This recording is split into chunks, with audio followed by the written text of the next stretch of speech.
as she said, I'm Rachel Herpel. I'm Assistant Director at the Nebraska Water Center, also with the Doherty Water for Food Global Institute. And my claim to fame is way back in the day, I was a graduate student at the Water Center. So woohoo, way back, yeah. Dan remembers maybe. Thank you, Dan. So yeah, so we have that in common. And I will let Julia kick it off. And we've basically asked the students to introduce themselves, share their experiences with the Institute and why you're studying working in water, and what do you hope to do in your career. So with that, I will leave it to them. Thanks. Yep, here's your clicker. If you want, you can sit here. Yep. You can sit. Yeah. Yes. Thank you. Can you all hear me? Yes. Okay, wonderful. Well, thank you all for being here. I'm very excited to share with you my experience working with the Nebraska Water Center.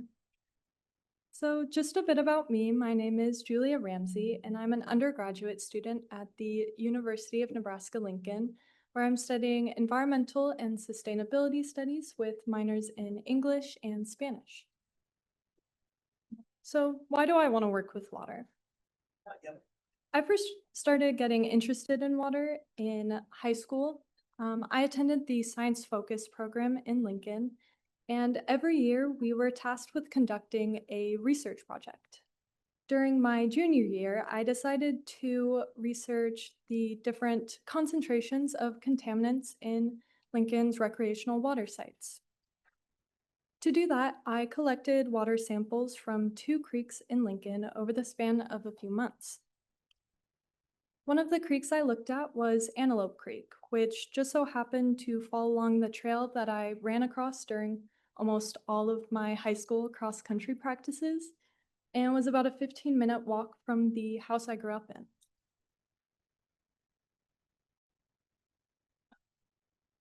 I think it will come as no surprise to the people in this room who study water in Nebraska that the results showed that the water was not healthy.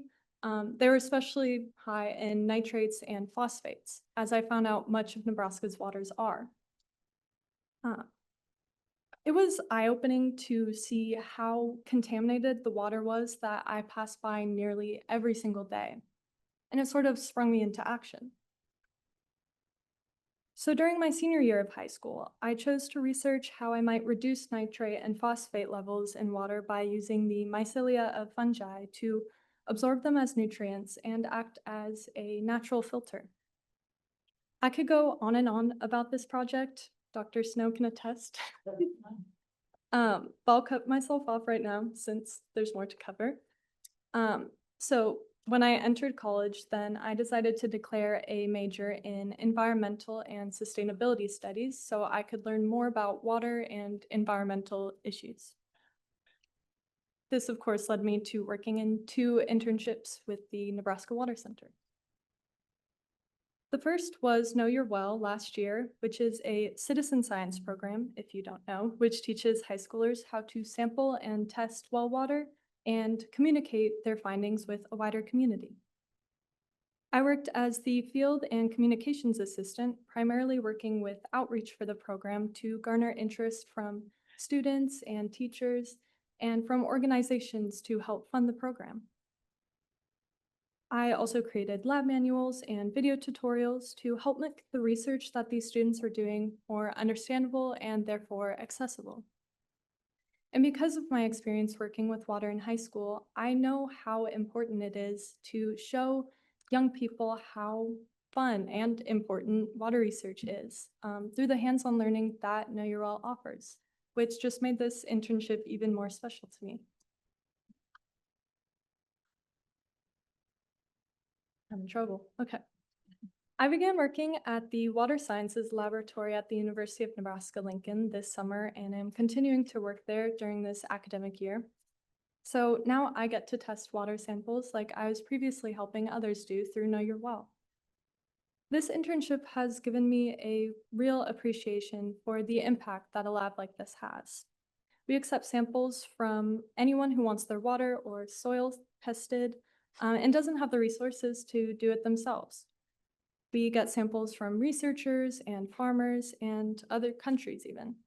And of course, my personal favorite is Know Your Well, whose samples we test for nitrates or other contaminants if the high schoolers find that there are especially high concentrations of something and want additional testing for it. So after analyzing samples, we give them back to the people who send them in. And from there, they're able to decide what they want to do with that information, or we can provide suggestions if they want more guidance. So in addition to feeling like I'm making a positive impact through these internships, they've also helped me gain a wide set of skills that I will be able to take into my future career. At Know Your Well, I was challenged to make content tailored to different audiences. I've written many papers at the collegiate level, but now I was writing content understandable to high schoolers. And I was writing content for our newsletter that was aimed towards teachers and funders, and social media posts that were aimed at a more general audience to promote our program. And now I'm gaining experience in a lab and applying the knowledge that I've learned in chemistry and biology classes to actually run experiments myself. This wider scope of skills have helped me feel more prepared for a career after college.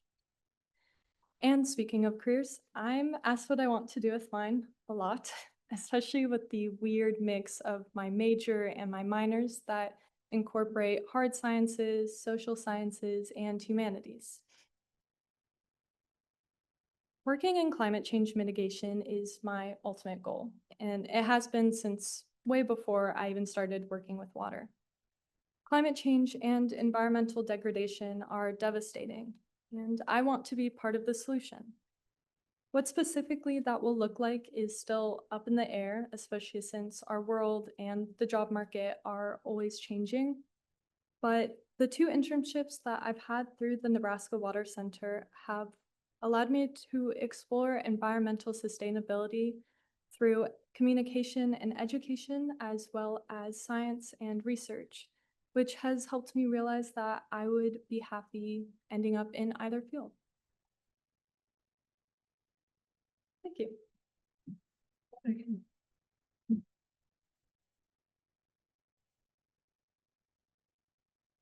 Good, thank you so much, Julia. And we're going to turn it over to Grace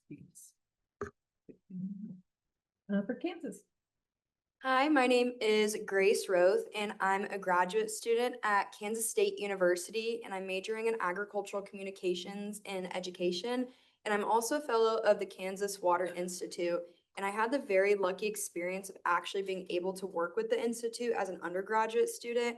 I was able to take part and help in a collaborative effort with the Master Irrigator Light program, which was the first kind of pilot program for Master Irrigator in the state of Kansas. And I was able to help create an informational guide about all of the survey results, but also all the basics regarding Master Irrigator. And being able to have this kind of glimpse into not only research, but higher academia, it really led me to the path where I am now of wanting to take part in research and also just continuing my education as a graduate student. And so naturally, it's kind of the path that I decided to take. With the Kansas Water Institute, we're able to take part in many different opportunities. And actually, as the Kansas Water Institute was redeveloped, it was able to apply more to interdisciplinary experiences so that we're able to reach all people in academia and higher education. And this, I think, has contributed to a lot of the efforts that the Kansas Water Institute is able to really impact, because we're not only working with students in agriculture, but we're able to work with students in data analysis, in environmental sciences, and even in engineering, and all across the board, really, which I think really enhances our efforts as a state and as an institution. And with that, we're not only able to take part in awesome research that spreads across many disciplines, but we're also able to take part in a ton of opportunities across campus and across the state of Kansas. Not only are we hosting events that are on campus each month and each week, and just being able to continue to expand our efforts, but we're also able to have different opportunities such as right now traveling to conferences, not only to collaborate with individuals from other states that have very similar passions to us, but being able to really connect and broaden our own horizons, not only in research, but in academics as well. And for myself, that's something that really has helped me in leading to my research as well. My area of focus is in irrigation management. And what really inspired this was kind of my upbringing. I grew up in Western Kansas, and so it's really the heartland of the depletion of the Ogallala Aquifer. And my dad was a huge player in really inspiring me to take part in this. He's someone that's just taken great efforts to conserve water, and especially in irrigation management. He had started a water technology farm, and this he was able to test a variety of technology. And to me, I thought this was awesome growing up, and especially being able to hear about it all at the dinner table. But as I got involved with the Kansas Water Institute, I saw that this not only could apply to a higher academic setting in research, but this is something that would go so far beyond our dinner table, and it truly has. The different research efforts, not only myself, but other students have been able to partake in is just amazing, and the different people we're able to connect with and what we're able to do. And for myself, my research is actually focusing on master irrigators. So it really felt like a full circle moment almost from that undergraduate experience of really getting that glimpse with the Kansas Water Institute to now being able to really enhance not only that passion, but that prior knowledge I had. And so it's been a great experience. And I actually was able to attend the Master Irrigator Summit a couple weeks ago to get a first breath of just field notes and getting kind of an intake of the initial research that I'm needing to get for my project. But being able to take part in that, I think has been awesome, because in irrigation management, it's one of those things of, it doesn't only apply to my major. It's one of those things that I love about working with the Kansas Water Institute and just the efforts that we have of wanting to be an interdisciplinary group of working with a variety of people. And so it's been awesome to be able to do that. And it's something still work in progress, still refining the research and exactly what I'm wanting to do with it.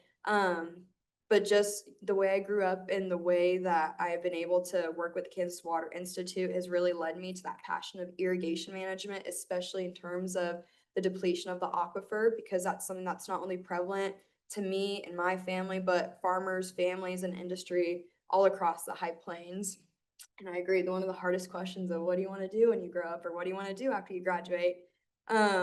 I graduate in December of 2026, and I'm not sure exactly the exact position, but I do know that with my experiences with KWI, I'd absolutely love to be able to work in that disciplinary realm of working with a ton of people and seeing how KWI has brought a ton of different people together across all different disciplines and expertise has really inspired me to enhance that further into a career, and especially wanting to just work with other people, because especially in water, I think it's something we all realize here of, it's not just touching agriculture, it's not just touching farmers and ranchers, but it's truly something that's going to be an effort that takes all of us across all disciplines and taking knowledge from every single individual in any room that you may be in.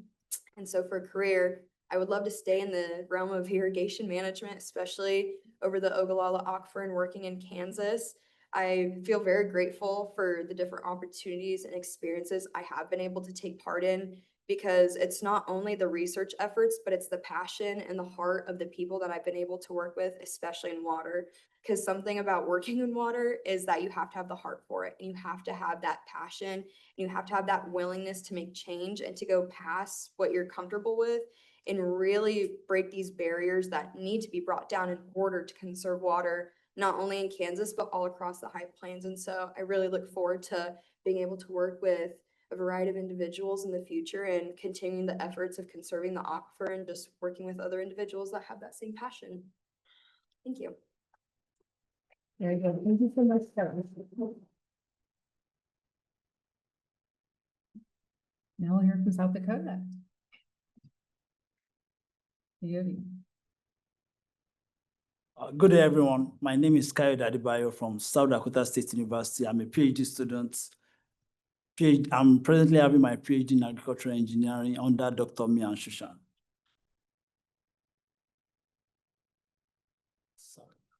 Okay, my story in a drop. I am from Nigeria, from the southwestern part of Nigeria, Lagos State to be precise. And there's something special about Nigeria, just like in the United States. The northern parts have less precipitation, unlike the south. So the precipitation increases as you move from the north to the south. And I'm from the southwestern part of Nigeria. I had my BSc in chemical engineering from Obafemi Awolowo University in Nigeria, after which I had my master's in mechanical engineering from University of Hull, United Kingdom, and presently I'm having my PhD in agricultural engineering at South Dakota State University. Although I have changed my major, but my research focus remains the same, and that is water. We view water in various ways. As chemical engineers, we view water quality because we want to ensure that the water quality of what we have into our reactor is very correct, number one. Then the second thing is this: when we release our effluent into the environment, the water quality must also meet the EPA standard. And that is why as chemical engineers, we are concerned about water. But in agricultural engineering, we are concerned about water because of our crop, livestock, and also the aquatic animals. The call of water. This is why I knew I have to yield to the call of water. When you live in a place like this, the first one is Lagos State. We do experience flash flood. In some places, it is fluvial. In some places, it is fluvial. And in some places, you cannot relate it because both come together. So when you live in a place like this, if you're in any of these vehicles, the only thing you'll be thinking about is water. And after leaving Lagos, Nigeria, I moved to Kingston upon Hull, United Kingdom. It's a developed country, and many times they have this flood warning system. Although they do warn us in advance, but the flood will still come. It's the second most flooded region in the United Kingdom. After London, we have Kingston upon Hull. And I knew water is a major problem. In Lagos, the population in Lagos is 20 million. We are not concerned about agriculture. It's an industrialized area. Everyone just wants to get to work and come back. In Kingston upon Hull as well, they are not concerned about agriculture, although we have urban agriculture in all, but the concern is the area is majorly urban. And now in Broken, South Dakota, when we meet people in the city, they are always talking about water as well, but why? For their own agriculture. This shows that water is very important to every community. And the purpose of water is useful when we have the right quantity, at the right quality, in the right place, and at the right time. That is when water can be appreciated. The study of water is peculiar to what field? I've met people from different fields and they believe the study of water is peculiar to them. When you meet people from civil engineering, they are focusing on water. Agricultural engineering, some people focus on water. Why we believe hydrology is the study of the distribution and movements of water on earth and below the earth. We have people from various fields. Even in this room, we are from different fields, yet we all focus on water resources. For the past 1 year, this sums up some of my activities with South Dakota State University and also South Dakota Water Institute. But I'll be focusing on two major ones from this. That's the HydroSolve Lab on the right-hand corner and the Koashi Summer Institute. Those are the two things I will talk about in this presentation.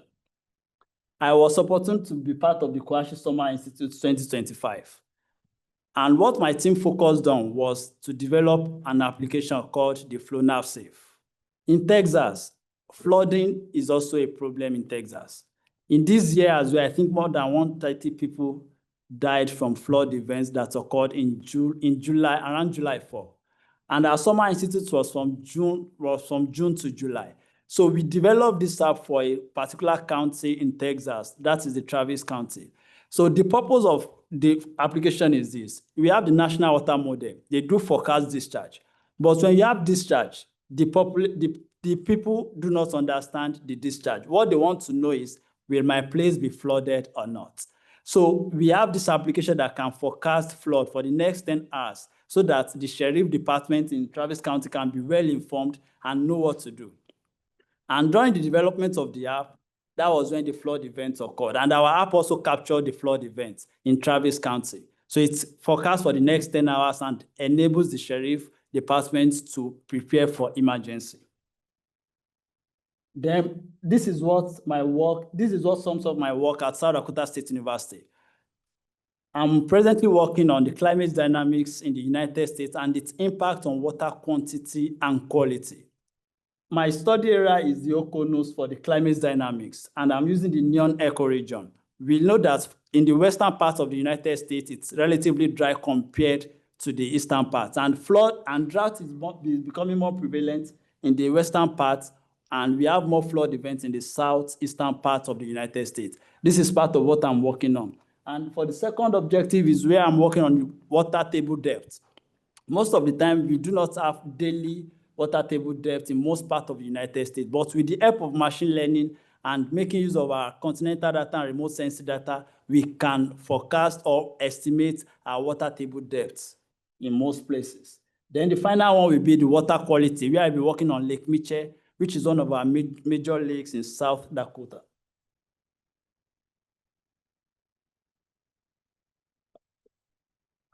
Then the flow ahead. I'm looking forward to becoming an environmental data scientist. Thank you very much.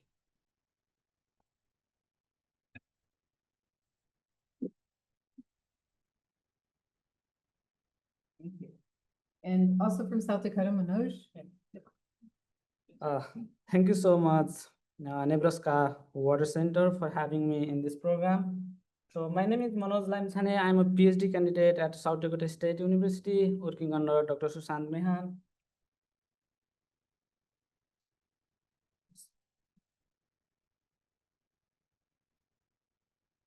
Okay. So I did my bachelor in agricultural engineering from 2014 to 2018 from Tribhuvan University. After that, I did my master in water resource engineering from the same university from 2019 to 2021. And after that, I joined my PhD in agricultural and biosystem engineering from 2023 fall.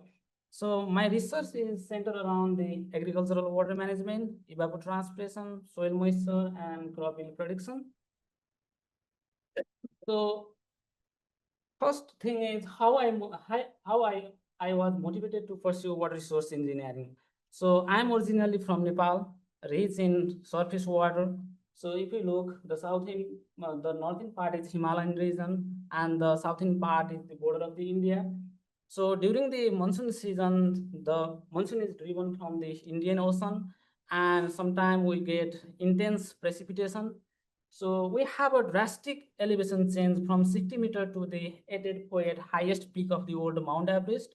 So having a steep gradient, if we get a small amount of precipitation, then the plain region is inundated, and a lot of cities having a lot of problems related to the flooding in monsoon season.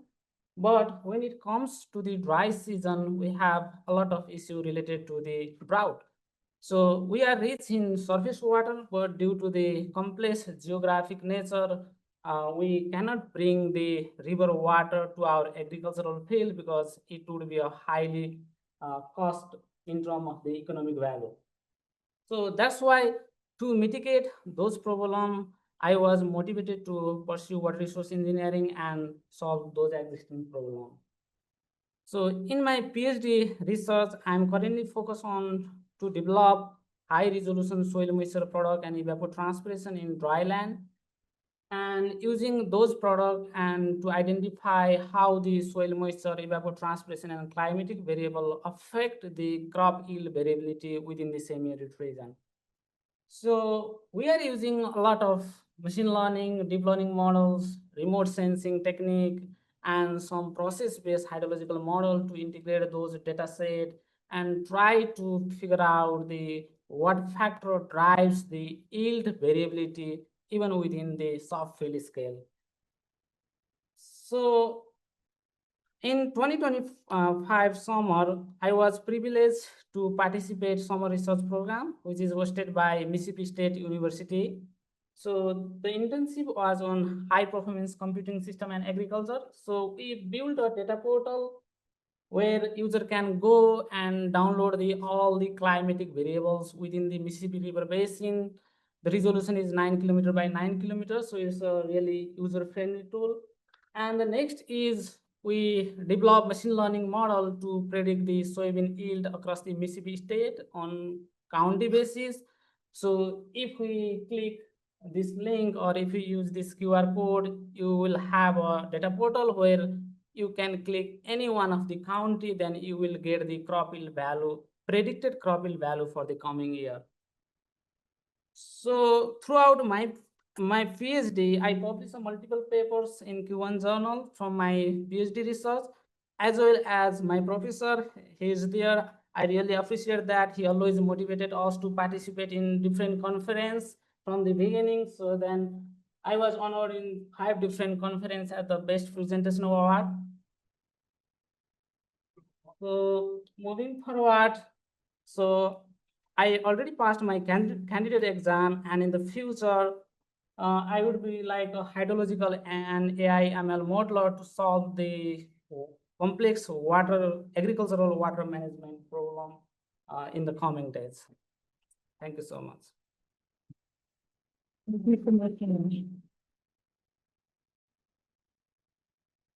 And you'll have an opportunity to ask everyone questions after we hear from Olivia. Hi, everyone. My name is Olivia Bon Jovi, and I'm a 4th-year PhD student at the University of Missouri in water resources. So just a little about my background. I got my Bachelor's of Science in Biology from Bucknell University in 2022. That's sort of where my water career started. My first project was on assessing the success of prior restoration in agricultural streams. And then with another undergrad, we designed a project to test the efficacy, basically, of leaf litter as organic matter inputs in agricultural streams to enhance phosphorus uptake. So that led me to the University of Missouri 3 years ago. So the title of my dissertation right now is how does the expansion and contraction of the stream network affect carbon and nitrogen biogeochemistry? I always say I'm just a chemist, but we all know it's a little more complicated than that. So the first half of my dissertation is about long-term trends in water quality across the entire watershed. We've had a really awesome project in the lab since 2018.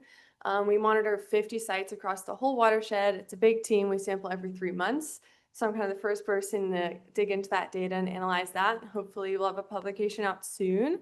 And then the second half is focusing on greenhouse gas emissions, sort of in the surface to land interface, and how does nutrients kind of fit into that picture. So one of the biggest ways that the Missouri Water Center has impacted me outside of my dissertation is that I work on a project which was a seed grant from the Water Center, which is intermittent streams unveiling the missing piece in the carbon cycle puzzle. So basically the goal of this project is to develop a low-cost, long-term deployment chamber for intermittent streams. There's sort of ways to do this in reservoirs, but it's very expensive. Yeah, so what's really awesome is that this is a huge collaboration across me and my advisor, who she kind of considers herself more of an ecologist. I'm a chemist, and then we have a biophysicist, and then 2 civil environmental engineers. So it has been really amazing as a scientist to kind of step out of my comfort zone and learn things that I never thought I would have done in my PhD. And here's a little schematic of our prototype, but I don't want to spoil it too much. We did submit to present at AGU, so that's my plug. If you want to see more, come see us at AGU, hopefully. And then because of that collaboration, Jeff Wood, who's our biophysicist, he works really closely with Natalie Griffiths, who's a scientist at the Oak Ridge National Lab in Tennessee in their aquatic ecology lab. So because of this big collaboration and project, we were able to go visit the Oak Ridge National Lab last summer and learn about what they're doing, and then present. We were in the early phases at that point, so present our plan and get feedback from them. And then of course, we got to see all the cool historical stuff too. So again, not only was it really awesome to drive the project forward, but just really inspiring as a scientist. I think in graduate school, it's really easy to kind of get bogged down and you feel like your feet are made of concrete, and it's opportunities like that that really help push you forward. And then directly in my dissertation, I was lucky enough that the Water Center was able to fund the purchase of a LICOR 7810 methane and CO2 gas analyzer and smart chamber and multiplexer. So that was a really big purchase. So I'm really grateful. We adapted the smart chamber, it's meant for soil, to float on the stream surface. So hopefully we're going to try and link greenhouse gas emissions both from the water surface in an urban area to the sediment to nutrient concentrations. And then in the lab, hoping to then spike sediment and water samples to see greenhouse gas response. So without that, I don't know what my next steps would be. I'm so lucky that I was able to do that and hopefully get some really awesome data and publications out of that. And then just a little bit how I got into water. I grew up on a large reservoir in Northeast Pennsylvania that was built for hydroelectric power. So I just have vivid memories of growing up. The company that managed the lake would always come for Earth Day, and they had very basic kind of watershed models. And they would sprinkle, I think, like Kool-Aid powder and water and kind of show how contaminants get into the watershed. And that always stuck with me. And then in college, I thought I was going to go to medical school, like a lot of science-oriented people. And I took limnology kind of on a whim to understand more about where I was living, and I just fell in love. So I asked my professor if he had research opportunities in his lab, and he did. So I think I wrote something more eloquent in my personal statement, but this photo on the bottom right, I said, like, it was the middle of July, we were wearing full waders, and I had like tiny grass seeds all over me. And that was the day that I knew I wanted to do this for the rest of my life. So, you know, like Grace said, you kind of have to have the heart for this. So hopefully I have the heart to keep going. So for me, water science is very personal.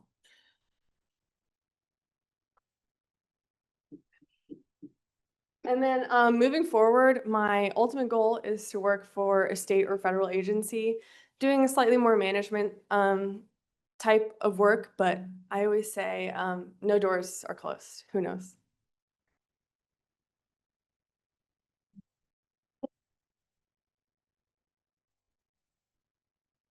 Thank you, Olivia. All right, we can open it up? Anyone have questions or comments? Yep, go ahead. This is for a request, Mhm. question. Manoj, could you back up to the slide, the QR code for the meteorological data? I wasn't quick enough to get my camera out. I'll tell you when. No. Thank you. Looking at the fabulous. Oh, okay. So it's wonderful hearing all of your presentations and your path to water and what you're doing. Very exciting. So at the national level, the U.S. Geological Survey, every year when they evaluate water institutes, they always want to report the student impact and how we're engaging students. So it's definitely an emphasis. It's important to all of our institutes. So if you were director of your water institute for a day, a year, what is something that you would really emphasize student experience based on what you've already experienced, or something new that you would suggest your water institute do to keep students engaged? Are we going down the line? That's a really good question and also a kind of hard one. I mean, I'd say just continuing to do what the Water Center is doing with giving so many people so many opportunities. I really think that they're doing a great job. I know that's kind of a non-answer to say, I wouldn't change anything. But it's really, I mean, it's kind of true. So, yeah. That's excellent. Thank Yeah, I like that question a lot.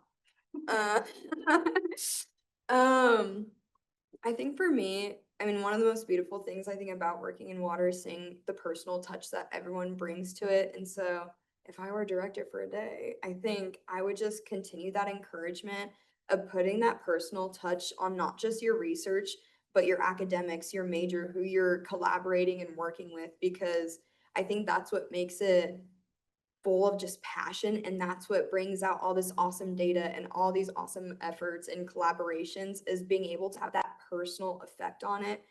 Because I mean, like I said, you know, you kind of have the heart for it, but I think when you really have that personal passion for your area, especially in water, because there's so much variety to it. I mean, really, there's a million things under the sun you could do with water, but really finding that personal touch that is for you and your passion and something you could really dive into and expand on, but not just expand on yourself, but leave open opportunities for other people in the future and other students.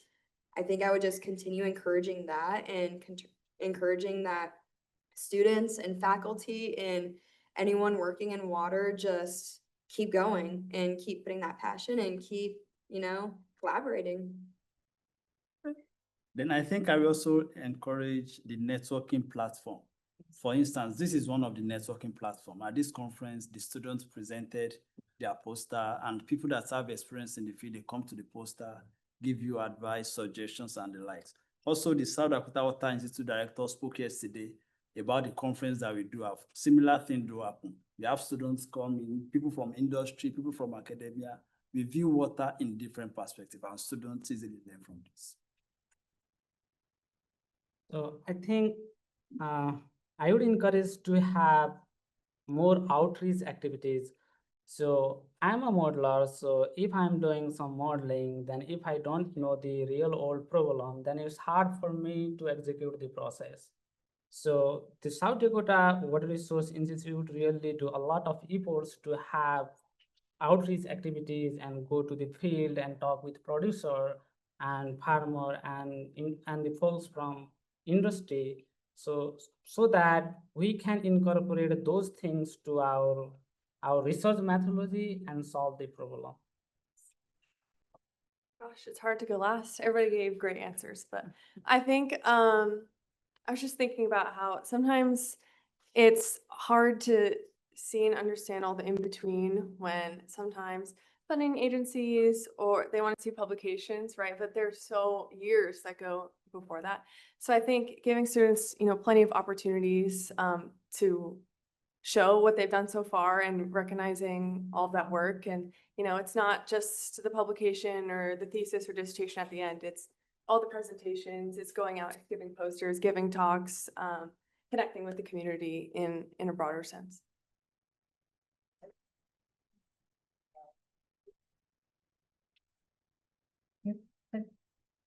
Item for funding costs. Are you guys willing to take a trip to DC and looking for some funding? Yes. For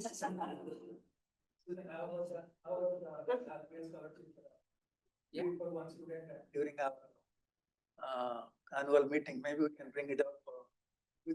Well, actually, Melissa even brought up the national level. So last year we brought one student with us for our DC experience and really encouraging to bring your student to DC, whether you're collaborating. I do appreciate that, Dr. But also that stands for networking to see kind of a different level of collaboration across the institutes. And then Melissa thought if they're there, perhaps there would be a student engagement experience at, in DC while we're there. So something we're hopeful for.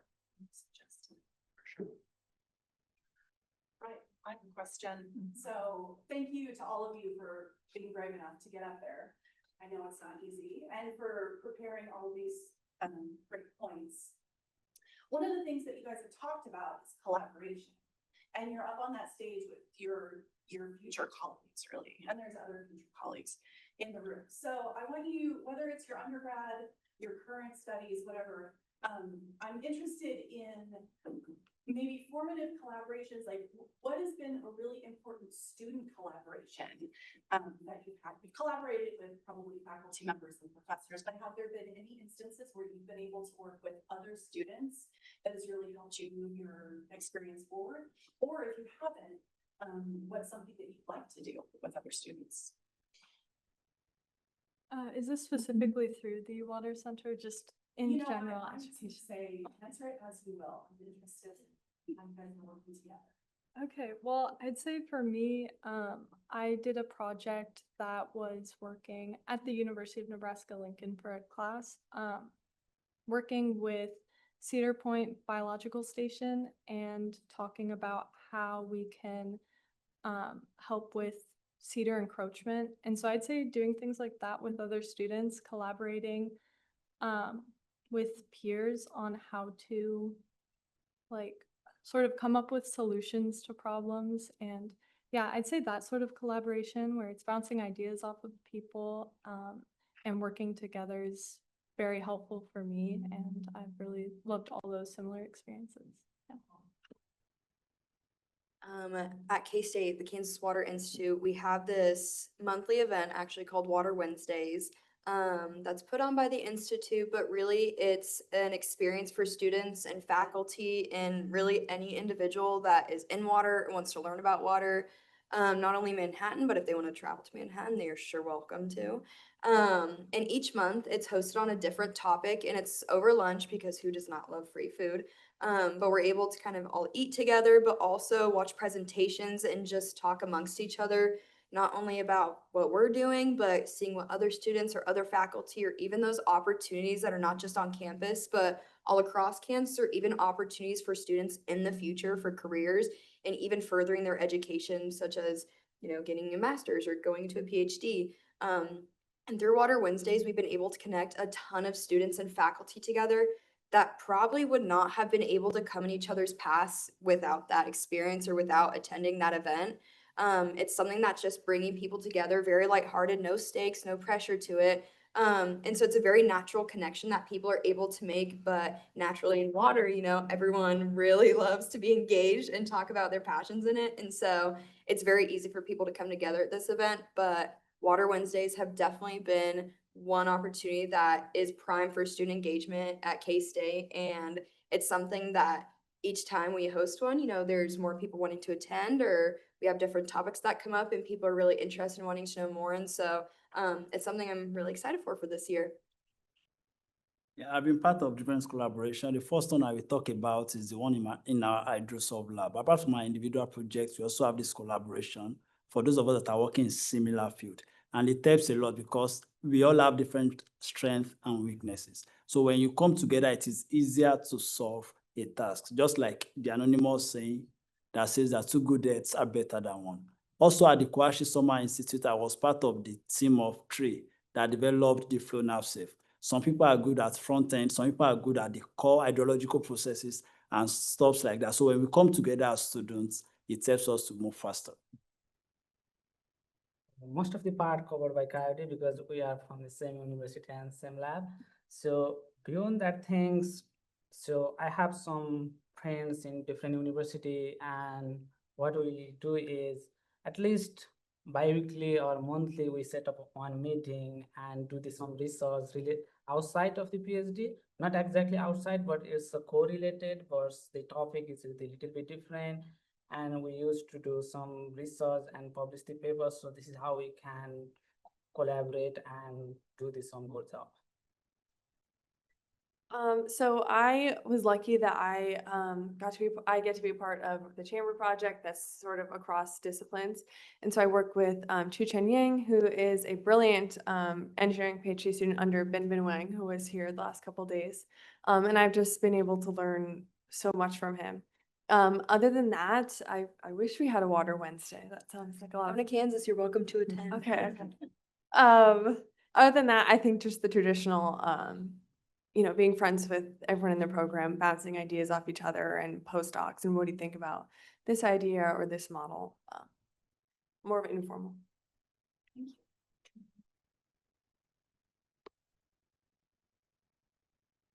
you. Any other questions or comments or recommendations for the, This collaboration, again, you guys met so here in this conference, especially the ones who write papers, masters or PhD. Did you guys think of talking to some of your viewers and doing something separate than your master's work, like a review paper, an idea paper, something like that? Yeah. That's how it is. Somebody's doing this thing, somebody's doing that. Let's try to do something else. well, while you think about that, we had another question in the back. So some of you are candidates, some of you are progressing towards candidates, or you are near to your graduation. If there is one thing you would like to go back in and take, what that would be? I would take more chemistry courses. You guys want something to say? Yes, that's something for grad school that I can look forward to. But yeah, that is a very basic answer, but that is definitely my answer. I would say this is also maybe a basic answer, but I think I would really push myself beyond my horizons of what I'm used to and getting outside that comfort zone, especially in water. There's so much diversity to it and so many different realms to touch. Um, and for me, I mean, I really tend to stay, in line with groundwater research in the Ogallala and really focusing on farmers and producers across the High Plains. But I feel like it's really important in water to be able to be very well disciplined and have a variety of knowledge, not just about what your passion is, but being able to really be able to connect with other people, because that's what we've talked about throughout this whole entire conference, is taking an army of people to really take part in these efforts. And so I think for myself, I would have pushed myself outside of that comfort zone and maybe would have even looked into other areas. But no matter what, I think even going outside that realm, you can always come back to, your passion and your area of interest. But it's one of those things that almost, I think, just expands your portfolio and just who you are and your capabilities and what you can do in your work and research and collaborations. If I can go back in time, let's say there's time travel. What I will do is to seek guidance earlier. Because what I eventually realized is that sometimes you can go through, if you are venturing into a new field or starting a new research, you might have to go through like 10 journal papers before you discover something. And only for you to discuss with someone that's already in the field, and they will just tell you at the snap of a finger. So sometimes when you speak more with people that's already in the field, you gain more experience. Okay, if I can go back, so I would do some, industrial type jobs. So after my bachelor and master degree, I involved to teach the undergrad student more than 4 years. Then when I joined to my PhD, I realized that I'm good at like a theoretical knowledge, but lack of some practical things. So when I go to the outreach activity with my professor, then I realized that I need to have more field related knowledge, not only the theoretical knowledge. It might be cliche, but I honestly can't think of anything. I'm at a point right now, sort of entering the final lap and a half, maybe. I'm so joyously busy and everything that's happened, has led to this point. The only thing I would change is Mother Nature. I think the only time it's rained in Missouri in the past 4 months is when I was planning to sample. But I can't control that, so I know, yeah, it's horrible. But anything I can control, I think, I don't think I would go back and change anything. Well done. So I think we have been here 2 days. What is one thing that you like from whatever we did the past 2 days? Could you repeat that? I'm so sorry. What would be one thing Oh. that you have up to date from 2 days event, including the past? I'd say that's hard for me. I got here about 2 hours ago.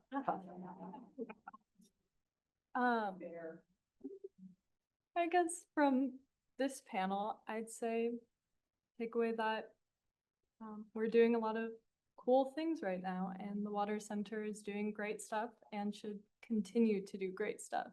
And professors should continue to work with students to do projects and yes, continue to fund projects. Yeah, I'd say that's really the takeaway. I would say my recommended takeaway would be, kind of mirroring that. There's so many different new opportunities coming out in water, things that you would not have seen 10 years ago. And I think it's really important to be able to build on these opportunities and not only supporting, but continuing those research efforts. We've made so much progress in water all across the High Plains in these last few years. I think it's something so beautiful because it's gonna just continue to grow and continue to be able to expand. And I think that's something with water, you're always gonna have that cycle. You're always gonna be able to develop something new or have these new ideas. And I think that's something we really need to grasp and build on and take the momentum that we have from opportunities such as this conference and not just stop at it when we leave the door here. It's something we need to take back to our universities. And we need to tell people about it. We need to continue this work and we need to keep building so that when we come back next year, we can talk about all the efforts that we were able to grow on. So from there, we can keep growing. I've learned many things from this conference, but the one I will talk about, I think was mainly discussed during the panel discussion yesterday. While we have many problems in water resources, we also have many solutions, but how many of them are practicable? So we should always look at the limitations of our solutions. Thank you. Okay, so I find out something different in this conference. So I went to the so many conference, but in those conference, I found that the presentation is only from the graduate student and professor. But the Nebraska Water Center brought a lot of water related industry. So this is really good for the student like us. And to find a job or internship or to talk with the industrial person. So it's a really great to see those kind of the presentation. I think I think we all know how important supporting student opportunities is, but just something that's stuck with me over the last few days is sort of the different directors of the water centers kind of coming together and sharing ideas. Something that stuck with me when Dr. Mesker from Kansas said, you know, connections are made over coffee, over those delicious scones yesterday. I was hoping for more today, but we weren't so lucky. And Dr. Liefers from South Dakota said at lunch, like they provide, I don't know if you said this when you're talking about the conference, but they provide grants for other students from other universities to come. So that's awesome. I haven't heard of that before. So I think then taking these ideas from each other of how to support students, and you can see all the fabulous and important work that comes out of that. Very good. We have time for one more. You had your hand up? You're good? You're good? Okay, we'll give it to you.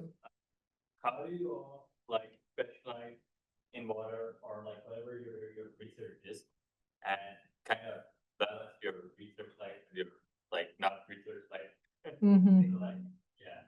How do you manage the pressure? Because you research, but that's something I think that's a struggle. Yeah, that was gonna be my thing is, in retrospect, I would have lightened up and had more fun back in the day, because I was very intense. And now I was like, oh, I turned out okay. I should have lightened up a tad. So with that, good question. Take it away. I mean, my answer is very easy because I'm an intern and I just have set hours that I work at a lab and then I go home and I'm done. So I'm sorry to you all, but that's my answer. I think that's one I'm still myself trying to figure out. But I think it's one of those things, I mean, if you keep just going, you're gonna burn yourself out. You have to find the things that fulfill you, and you also gotta kind of give yourself that grace of, you're not just a student, you're a human being as well.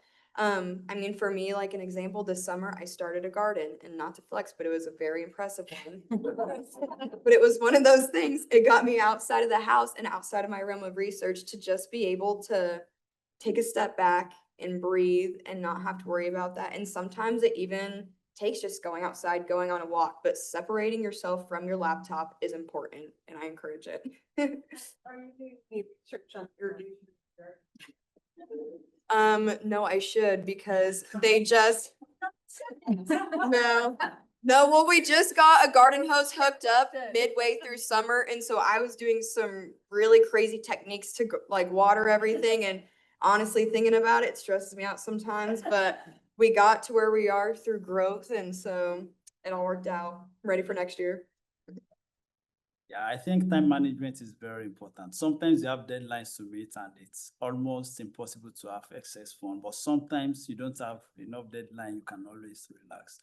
Because if you always work at extreme pace, eventually you will burn out and you might now be slower than you expected. Yeah, it's very hard to manage the time to do the research and all the coursework and everything.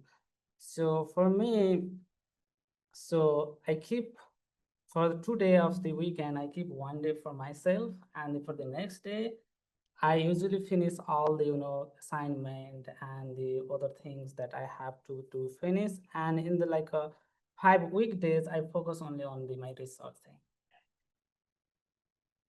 I always tell people to find your non-negotiable. I have a dog, which is kind of like having a child, so his needs are non-negotiable, right? And having a hobby, I think, is really important, something you're passionate about. Like, well, I need to stop working because I have to go do my pottery class or my book club or whatever it is. So I really try to keep to 9 to 5, Monday through Friday. I really try not to work on the weekends unless there's some, like we said, sometimes you just have a deadline, you have to get it done. But I think, giving yourself grace that it's still going to be there tomorrow, it's still going to be there Monday, and you're probably going to do a better job after you take a break. Very good. Well, on that note, I think that's a great place to stop and thank the students.